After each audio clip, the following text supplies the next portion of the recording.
day by dragging them down into the relegation tournaments. See if the two of them will end up getting to link up against one another.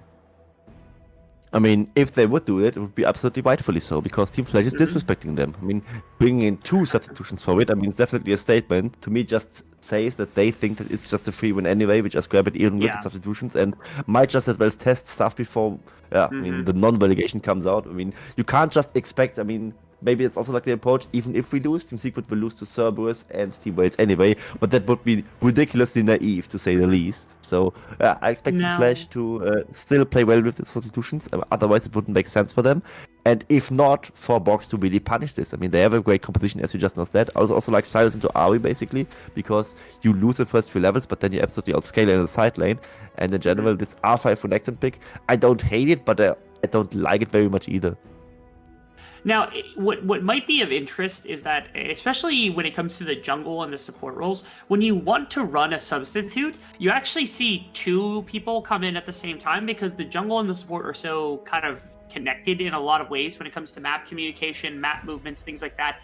That if Ikigai and TQ have been scrimming together and playing a lot more together than what the other 2 have, it's possible that they wanted to try out TQ or Ikigai before the split was over, and they said, okay, let's just put both in, because obviously, we don't want to break apart the synergy that either of our 2, jungle support kind of combinations would have, and especially on Team Flash, where you've got both coaching and Yashino to be able to have that experience, to be able to make that decision. It actually would make a lot of sense for them to try something like this. So the other big thing is, junglers, we already seen Ikigai. I've already said that I like Ikigai. But, new supports oftentimes get their tails whipped inside of their first couple of games. So I'm really interested in seeing what TQ's got to bring to the table. Is immediate flash from Jane going to get stunned up. Q's going to hit from Tamrio. And now flash is not going to be available, as Jane's going to go down for first blood. Well played by Nogo. And you said it, immediate flash from Jane. It was way too early. I mean, why is he even in a position to get gang at the 3-minute mark? It's such an obvious gank window, right? And just flashing so early, making it easy for Tommy or Nu to just follow it up. I mean, Nu has to burn his own flash, by the way. Anyway, first blood for them. Kill to the laner, which is definitely something that Bog is happy with. And, I mean, I was saying that Jane wasn't that bad. This was that bad. Yeah, that was pretty rough. Again, Jane's got these weird 50-50 moments of just like, I don't even know what else to say about it, other than that sometimes it feels like his brain gets shut off out of nowhere. Certain champions doesn't happen. Oh, 2v2 on the bottom lane, and they actually ended up winning it out. They won the health trail on the side of Box. But right there, during the replay, they ended up losing it. And honestly, to be 100% with you right now, Crincy, the number of times that we've seen the bot lane, TQ seems to always be playing in the right position, which bodes well. I'm not going to get too hype on him quite yet, because we have plenty of game left to go. But I've loved the way that TQ has played this 2v2 right now on the bottom side of the map. And now, saving Pudding from a disastrous kind of beginning to the game, killing off slows in the midst of everything. We get to see the full replay. Yeah, the hook missing, and then just the hard engage is a strong part, but if that misses, you aren't really that strong anymore. And Zeri is surprisingly strong at this level 2, level 3 power spike, which is something that sounds weird, right? Because Zayat that lane dominant champion, but I mean, it's like the hard engage bot lane against the more DPS oriented one, and you just lose if you miss your hard engage window, and that's what Zodiac did right there. And we spoke about it, right? TQ always in the right position at the right time. I'm curious why you can say that, because you only saw 4 minutes of gameplay so far from him, but either way, props to you, I guess. And already a great start for the Zeri, but then that's the Zerkas already with the Carl. Yeah, making sure the attack speed's going to come through. Eventually you'll go Vamp Scepter, and then Zeri will be full build from that point on in the game. There were only a couple of interactions. The first one, the one that really stuck out to me was the level 1 from TQ, as he's going to get hooked in. He's just going to bail. The Q is going to get him out of dodge. Nothing too crazy. Again, there's been anything. That's why I'm not going to sit here, not going to hype up TQ too heavily. But between the level 1, where he was playing around the hook from Zodiac being ducked by Puddin and being able to put some additional damage into the Nautilus, and then that right there being able to kind of punish when slows go for an aggressive trade with the feathers. To me, it just it's TQ understanding what other people want to be doing, as opposed to TQ just kind of playing mindlessly, which is how a lot of very young supports end up playing. As Ikigai, ready to get something done on the bottom side of the map. Actually, Fane's being hooked is going to cut off Zodiac, who has to flash to make sure to get away from Ikigai, as another solid setup here. Again, Ikigai can't quite find the angle, as Zodiac and Slows are far enough back to walk away, but they do get a little bit of something. You're right, TQ just plays so good, right? I also like just getting hooked right there. This seemed like an intentional bait for him, and also weaving in the Gleaming Quill between like the minions to hit slow, so you get like a little bit of poke damage in. Other supports maybe wouldn't have done that. Anyway, what we don't see, but just see in the scoreboard, Yoshino is destroying Sunma in this 1v1. Very much so. Devastating, yes. He's just 3 waves ahead already in 6 minutes.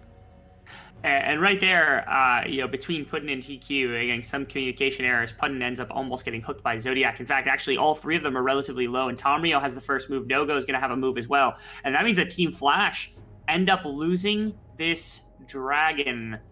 It's a question of whether or not the bot lane should have stayed and made that push happen to make sure that, Zodiac and Slows couldn't step up. I know that Ikigai was already pretty low and was going to have a difficult time against Tamrio anyway, but the fact that they got dragged up the river ended up buying the space for Tamrio and Nogo to just be like, oh, they're on Dragon, let's go fight Dragon.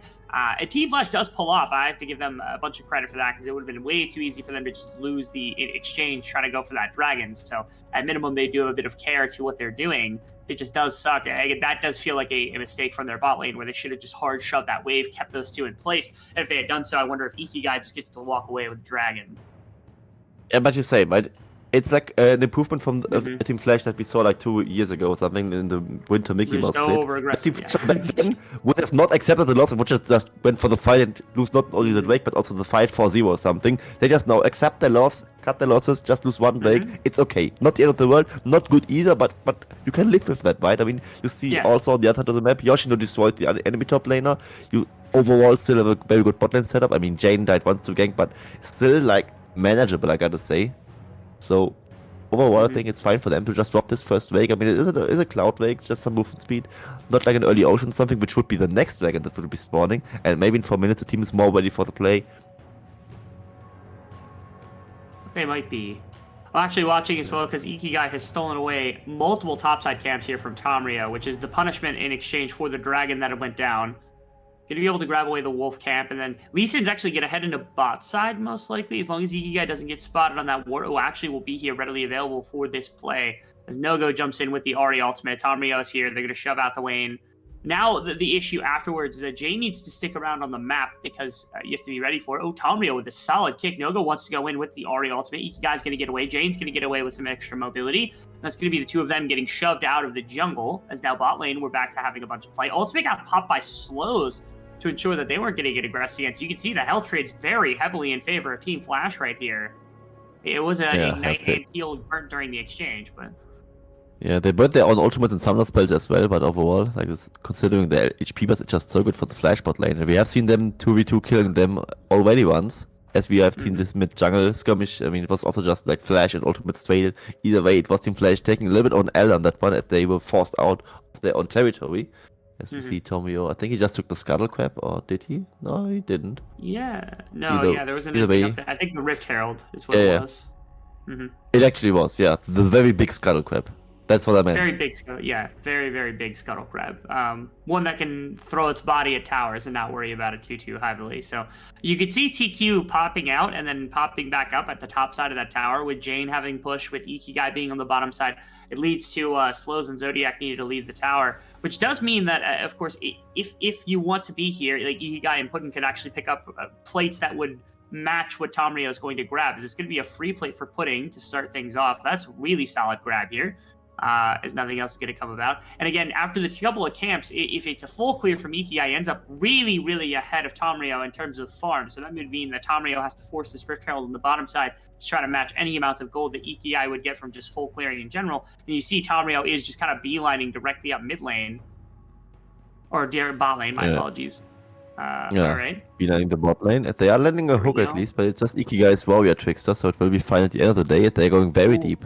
And in general, the Team Flash bot are not really pressured by anything right now. I mean, looking very good CS-wise. Got this one plating early on with Ikigai's pressure covering it to threaten a potential dive being there. And also being quicker on the cover, right? There is a lightning crash. Maybe there's a play to be made. Yeah, there's a lot of health missing on the squad. Zaya's actually going to get jumped on and immediately died to put in Team Flash. The communication, Ikigai sticking around on bottom lane to know that Tamrio can't just pop down the Rift Herald. Puddin and TQ having that massive health advantage, it means they just punish. Like, Slows had Flash, they just were not ready to respond to what TQ and Puddin were bringing to the table on the bottom side of the map here. And now Team Flash, again, it opens up so much more elsewhere. eventually the full clear to come out from Ikigai, the extra plate that went down on the bottom side, the extra kill that goes over opponent. Their bottom lane, man. Slows and Zodiac are both relatively like rookie, very young players as well. I am loving what I'm seeing from putting in TQ here in this game, Princey. Absolutely, and I hate to be a negative Nancy about it, but Slow should just be able to flash this play. But it was kind of coming. Your card was in vision. You see the quickness being channeled basically, and you should be able to react to something like Brent entrance plus quickness combination. It's not that hard at the end of the day, but either way, props to Team Flash. They really play off this skirmish well yet again, and also a little bit of props I gotta admit to Summer, because while he is getting destroyed by Yoshi, the CS lead isn't getting any bigger anymore. It just keeps about this 25 CS minute mark. I would expect it to be much worse if I see it go down south so early. Either way, that is kind of stabilizing, but in general, right, not many skirmishes happening. It's 2-for-1 in the kill department for side of Team Flash, and Box not even looking too terrible within them, even getting this first wake as we have seen earlier. But it's like the thing, right? They just lose every lane slowly but surely. So if they aren't just stomping those skirmishes, they just slowly lose the game. That's the problem with them. They are already down 2k gold yet again. Ooh. Okay. Jing sitting down on top of Ikigai as the Q lands. Tamriel, I think, actually going to end up dumping this Rift Herald in the mid lane to try to set up No-Go just a little bit more. That's probably the right decision. Again, No-Go has been the most consistent contributor to this roster. Already has a kill in the game, already has Rod of Ages done, so the further that you spike this ahead, the better it's going to be. Again. That's the quickness that gets dropped. That is the lightning crash that comes down as Puddin drops some damage. The ultimate does not spread damage far enough to be able to hit Zodiac, but the feathers do nothing. Now Tamriel heads to bottom lane after dropping the Rift Herald. No-Go's here too, but they're going to get pinched in the river, as that's a big call. No-Go has to flash because TQ cuts him off. Quincy, who is this guy? It's TQ, and he's just the best support in the league or what. I don't know what to say. He just lands Grand Entrance after Grand Entrance, just keeps getting flashes or even kills. Just now, the bot in 2v2 forcing them out. Otherwise, with the Rift Herald together in the mid lane, it would have maybe been a play even for Box to just go for this Drake. I think establish the mid lane priority, but the bot lane from Team Flash is just too strong. Yes, it is. It's funny. There's a snack here in the US called taquitos. Are you familiar with that? You might not be. Which one's? Fine. I'm gonna wait. I'm gonna hang out for a second. Hold on. That's a dragon. It's a kill traded back. Okay? It's a solid steal coming through from Tamriel, but it is gonna give a bit of gold back to the side of Team Flash in response. It's now bot lane also gonna get aggressive against taquitos. Are you familiar with taquitos?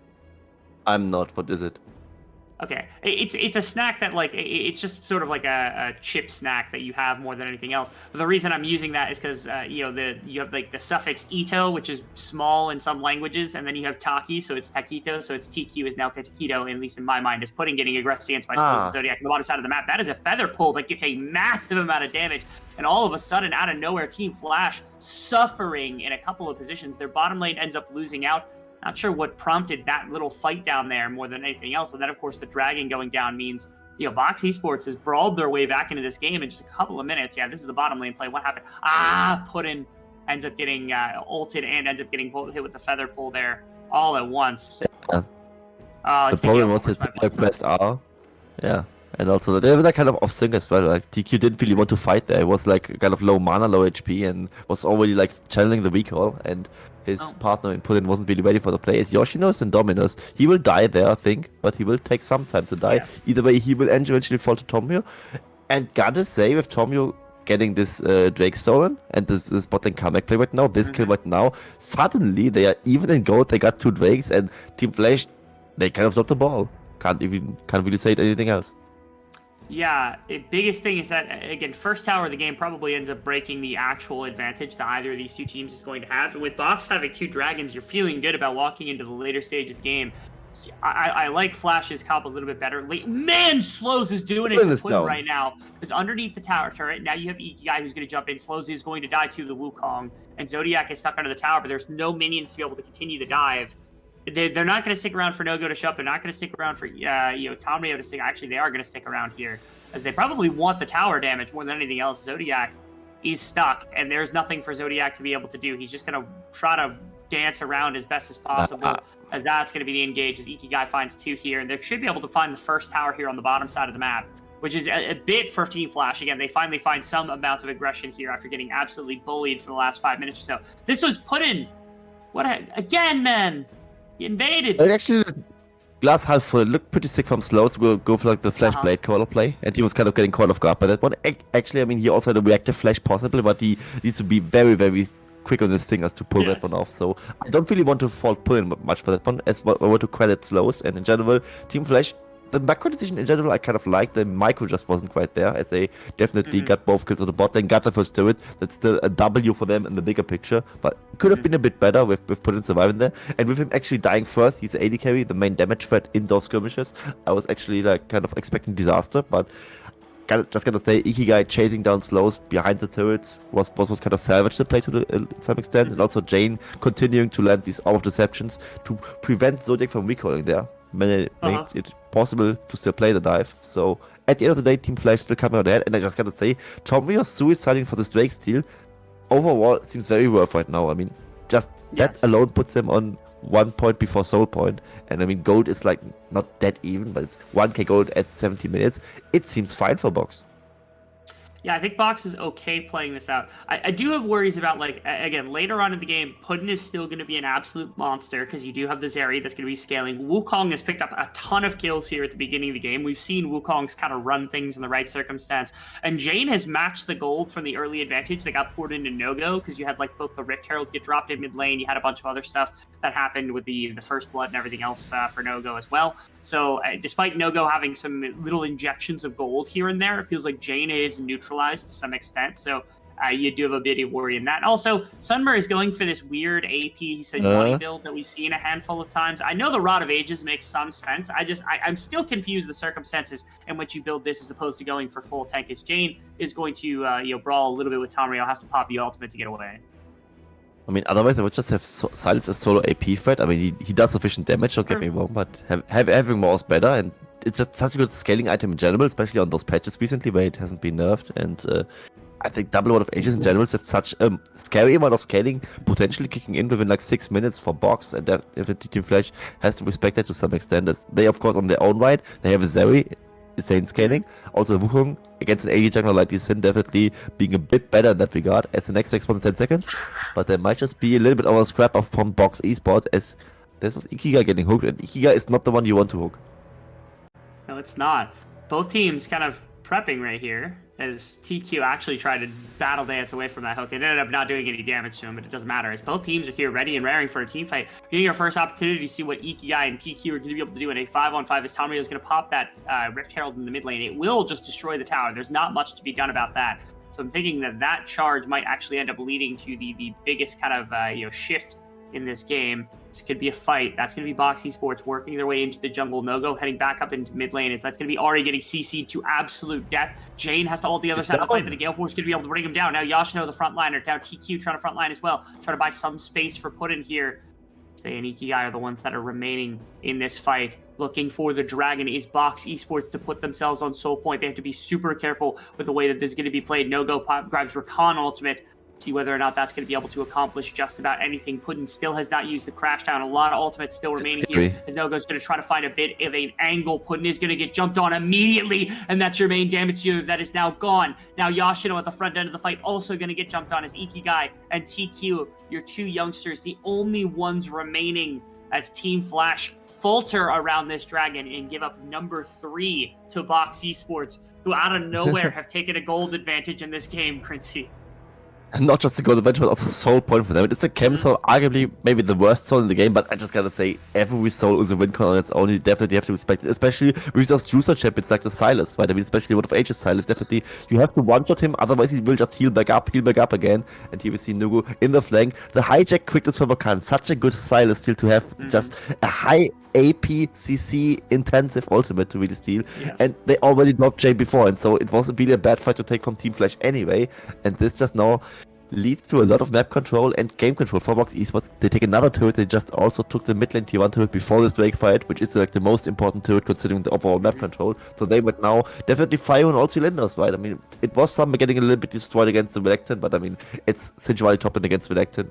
There won't just be that much of a difference unless it's like 50 CS or more, and it ended up being like less than 30 overall, which is fine for them in the bigger picture, and they are scaling brilliantly compared to Team Flash in general as well. Not that Team Flash is scaling poorly or anything, but they definitely have it in their own hands now to close out this game. They have a small goal lead, they have 3 Drakes up on their sleeves, and so far every neutral objective went their way, right? They also got both Heralds. Team Flash definitely dropping the ball in that regard.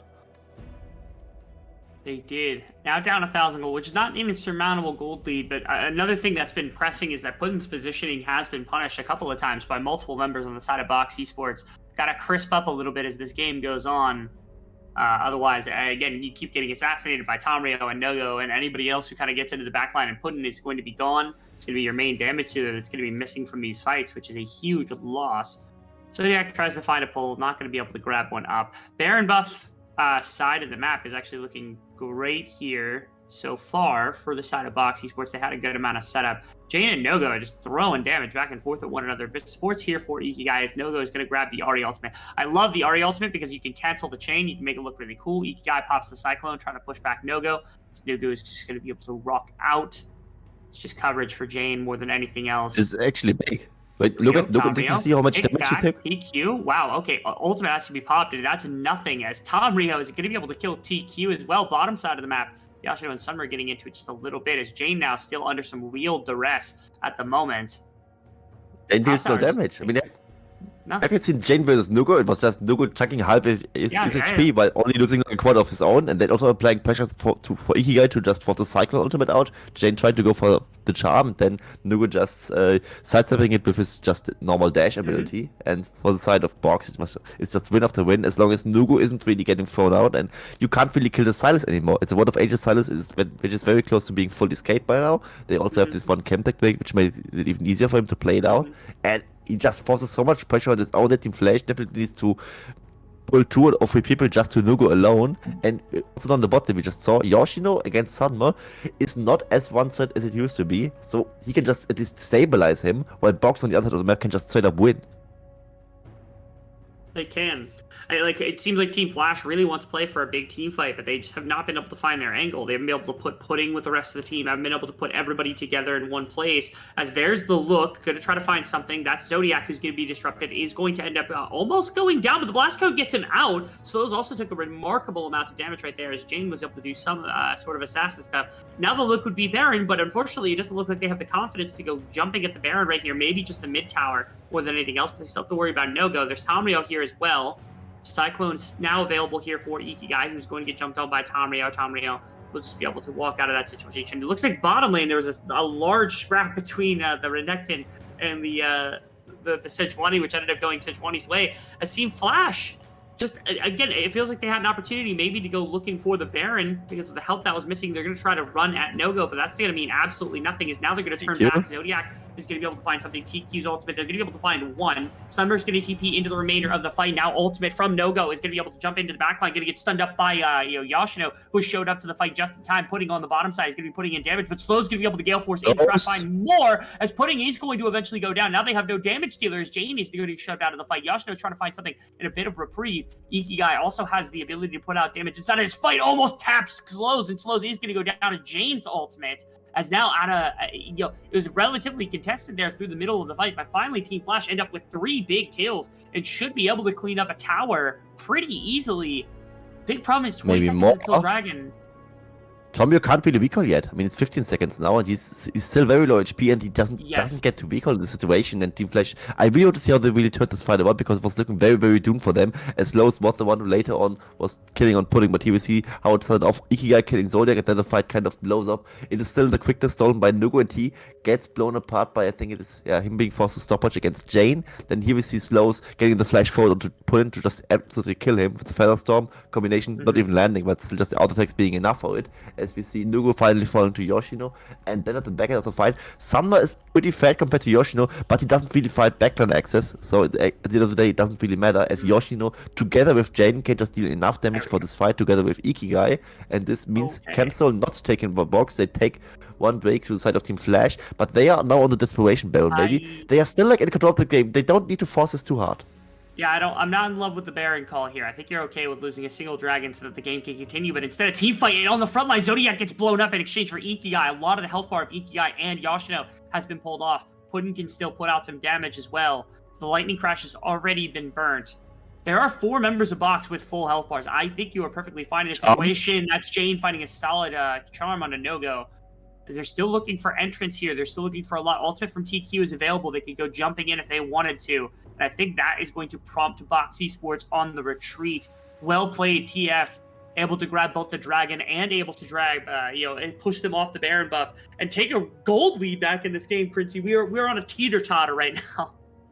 Absolutely. I mean, I just took another kill, which means, of course, the Baron being stopped by the side of Box Esports. I mean, Box just kind of botched this last team fight, which shouldn't really have happened, especially with Sunmer kind of destroying Yoshin on the sideline before. He was level 16 against level 14 on the Reluctant, so it was definitely looking good for them over there, despite the early game not really looking too much Sunmer favored. He's now on the fully stacked Word of Ages, he's on the Frozen Heart as well, but Flash just team fights better than them. I just can't really say it in any other way. Ikigai also playing this very smartly, dropping low on the Wukong, but he's Divine Thunder by Wukong. He will heal back up if he just doesn't die, similarly to what Silas would do in these fights. And I mean, Pulling and TQ, they have surprisingly good synergy within these fights, which is something that's remarkable to me, as they aren't really playing many officials together at least. I mean, this is the first one, I think, maybe ever. And Team Flash, at least showing like some resilience that even from behind that they can at least still hold on in these team fights and just still out team fight Box, who had a very strong early to mid game spike in this situation, also playing it very relatively well, but now also in the last minutes just not being as good as Team Flash has been. The biggest thing is that if it weren't for Slows actually being like remarkably good in this game, with the Xayah being able to dive constantly to punish Pudding with feathers and feather pulls. Oh, actually, I'm going to save this as they're going to go looking for Slows as best as possible. They pop the Shurelya's, they go in as fast as possible. Ultimate from Ikigai hasn't been burnt. Ultimate hasn't been burnt by anybody but TQ. But that's a lot of health off of Team Flash that is just missing, that they are not going to get back anytime soon. For basically half the health bar of Zodiac, which is not good. That should prompt Box Esports to walk up mid lane, probably grab mid tower. I don't think they can run directly to Baron, but they definitely could run towards that. Some healing has come through from the rest of the team. Still really worried. It feels like this is assassination range for Jane and for TQ by players like Nogo, even Tomrio, Slows with the proper feather pull. But they're not going to aggress. They're not going to look for anything more. They didn't get the mid tower. They didn't end up pushing up. They didn't end up going for the Baron. So Box Esports willing to sit on their hands a little bit here and make sure that they're going to take a more safe play.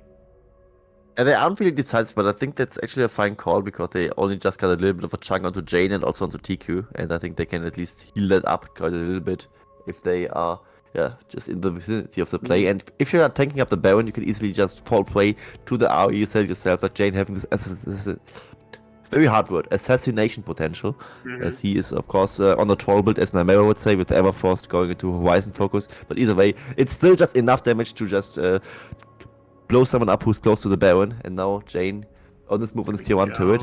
And Ikigai is not on the wrong spot, that's a clone actually. But why do you flag for this? This is overforced. I think Box Esports know that they kind of have the game within their hands, but they are kind of struggling to really deal with their own jitters. Yeah, I think they're worried because the team fights have not been going perfectly. That is not to say that I think that they've been going imperfectly. I think it's just Box Esports having a read that says, okay, we haven't been able to slow them down, and so we're struggling to figure out what needs to happen. And because of that, they're looking for these forcing kind of maneuvers inside of fights when they don't need to be this desperate. They don't need to be this insane. Just need to back off and continue playing the way that they have been. Because right now, to me, it feels like they're in a really good position. They've got Sunmer in a massive position. Sunmer has done such a good job of coming back in this game on the Sejuani, starting to build in a tank alongside the Rod of Ages. Means you're gonna have good damage, but you're also gonna be really tanky on the front end of fights. Probably quite a bit stronger than you have been in most of this game. Ikigai has done this before like 100 times. I would have popped the Cyclone, but that's about all you can do, and there's nothing else for you to accomplish. That's going to be a huge pick coming out here for Box Esports. Like Zodiac was just able to find the ultimate at exactly the right time, and there's no response from the rest of Team Flash. Now they have to win the fight around this Baron or just lose the objective. So here we go. Yeah, definitely need to look for champions. Yeah, Jane does need to find a miracle. Maybe like Spirit Rush Charm and just somehow kill Slow, so just find an angle here. Because you don't have a smite, you definitely have a hard time to really fight this, but Team Flash still wants to go for it.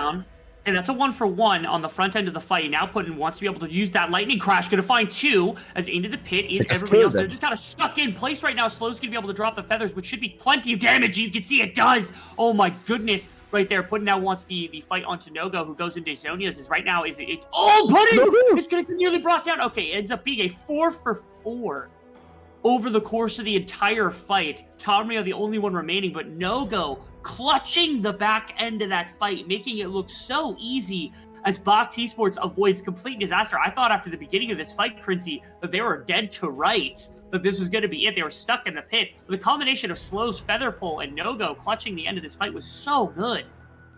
Yeah, as we here see the replay, but it was the kind of troll from Team Flash, as all we silver players know, like, they don't focus the tank, but they actually focus the tank, got down Summer quickly, and if he as a fronter dies pretty quickly, you can easily get the backline access, and Slows versus Featherstorm definitely doing a lot of work, and Nugu almost dead, but still strong enough on the silence to just go for the Kingslayer, just deal a lot of damage while healing himself up, and this Chem deck Drake, because it is a potential soul, is of course heavily contested. Team Flash, however, should have the main advantage from earlier on, but it's not really looking too decisive. As Box Esports, I think they can contest this, but they are just now going for it. Another TP coming in, and it will reset all the way to the full. Remember, Tomio still has Baron, so combat stats wise, he should have a tiny bit of an advantage. Not that it means much, but maybe for Wrestling Strike plus Smite combo, it could just be the difference maker. Just might be Box Esports stepping into the north side of the river here, waiting to hang out. Oh, it's flipped. Have a bit of everything else. That's going to be a big soul take that comes down. Now it's the fight afterwards. Puddin is going to be able to lightning crash and put so much damage down as Sunmer and Zodiac are just going to be absolutely devastated on the front end of this fight. See if Sunmer is going to be able to battle. It looks like they're going to be able to. There's not much else, so it ends up just being the one kill going to the side of Team Flash. Not worth it for the soul, as that's a lot of stats that are just pumped drastically here in Box Esports. It is only a 1k gold advantage. The team fights seem to be going okay. This might just be an Elder flip angle from Team Flash if you're being 100% honest here. It actually might be, because it's just not enough to only get one kill against a Camso, but I mean, Baron still being on Tomio doesn't really mean much in the bigger scheme of things, but it actually might just be the difference maker that actually got him the Smite secure here, with it, of course, in general, just being hard to secure a Smite against Lee Sin, and definitely an oversight by Team Flash to really just go for the flip here, because it's not even a flip in your favor. And now Box getting this Chemtech Soul. Good luck killing that Sejuani, killing that Silence anymore, because they definitely love that Soul very much. Especially on this kind of trolley looking item, but for the World of Ages, Sejuani might just be more ideal in this situation, as she is kind of a secondary carry right now. Definitely dealing like a few hundred AP and dealing like some more damage than a usual Sejuani really would do. And now it's just, you have to focus anyone on Box Esports side. I mean, you can't just only focus Slows and then just be happy with the team fight. Otherwise, in a late game team fight, you would just assume if you kill the enemy AD carry quickly, you just win. Against Silence, Sejuani, and Lee Sin with Chem Soul, it's not as easy anymore. No, it isn't. I'm terrified to think about what's going to happen when a Kingslayer hits with the Chem Soul now from No-Go when he's below 50% health, because he's getting increased damage, increased healing. He's going to go from like basically right above zero to like full health. Yeah, overhealed with shield and everything else coming through, and somebody's health bar is just going to get eviscerated. As No-Go's been playing this one immaculately, so has Tomrio. Honestly, this mid jungle has been amazing. Slows has had really big moments. Slows has had these really big feather pulls that I think have been a massive difference maker for Box Esports over the course of the game. But when it comes to consistency, you cannot beat what No-Go has been able to do in fights and what Tomrio have been able to do in fights. As in fairness, they are the two most experienced members. As recently as I think a couple splits ago, Foop One has been starting has had starting roles on teams, has had consistent jungling roles on teams, and No-Go very similarly has had entire splits to be able to practice. So it's not shocking to see these two really stand out and about. It's putting in the face of Tomrio. TQ has to save him with that ultimate. Puddin has to slide over top of the wall as they're just distracting mid lane a little bit. They're buying time here for the top side push. Sunmer's not able to stop this. It's going to be an inhibitor for Team Flash. Honestly, if they had lost their bot lane, I think it would have been an L. But the double ultimate to be able to save, actually it wasn't. It was the one ultimate from TQ that saved them in that situation. That is a massive win for Flash. They're just smarter than us. They just go for these Morgan Mirror plays, and it makes sense, right? I mean, in the fair 5v5, they wouldn't have a chance against Box Esports, against the Chem Soul, Silas especially. I mean, you were talking about how you potentially would get a huge heal from the Kingslayer. I mean, you have seen like these clips of like Atox with Gordwinker just being in the 1v5 situation and just healing all back to full. I think that's what it really would look like, and I mean, Team Flash knows that, right? They just go for these Morgan Mirror plays, just put the bot lane in mid lane to just stop potential recalls, and just put the Freeman squad on the top side to just grab a turret there for free, and it actually works out because Box Esports isn't really that decisive, and Team Flash likely in the know of that, so they just go for as much as possible as they can, just grabbing a bit of standing gold, maybe for some power spikes around this next potential Elder flip or Baron flip or whatever it will be, as the Baron will spawn earlier, just be 40 seconds for it, but the Elder flip might just be their way to really win this game, as Elder is just something, it's the same strength even if you had Soul before, or if you have like a single Drake as they have, or even zero Drakes, so might just be their biggest shot, and the Elder is surprisingly squishy compared to something like a Baron. You can easily just at least contest this once, even from behind, and it's just not just a game-ending objective, but also just a potential comeback objective. That's why it is in the game. And this might just be what Team Flash is going for.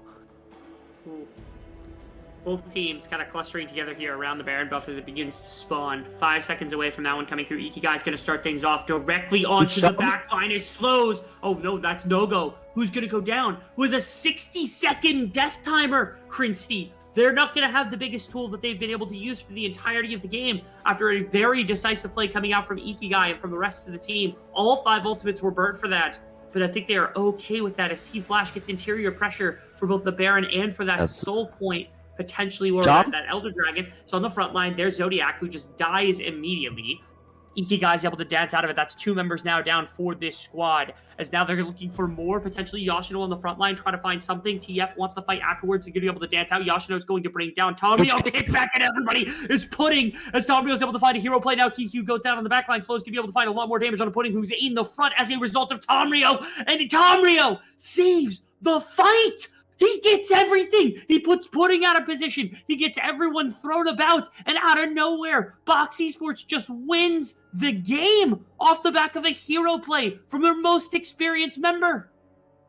Yeah, absolutely. Just an insane kick to get put down into the stage and just absolutely just falling prey to whatever hell Box Esports can bring to the table in this situation. It was a 3 versus 5, but they still go for the play. They knew with the cancel they will probably stay alive, not just to win the game, but here they take the inhib, and it's actually Ikigai putting away the minions, just being a distraction over there. But he will die, this will probably be either the game or the Baron or the Elder. They just go for the game.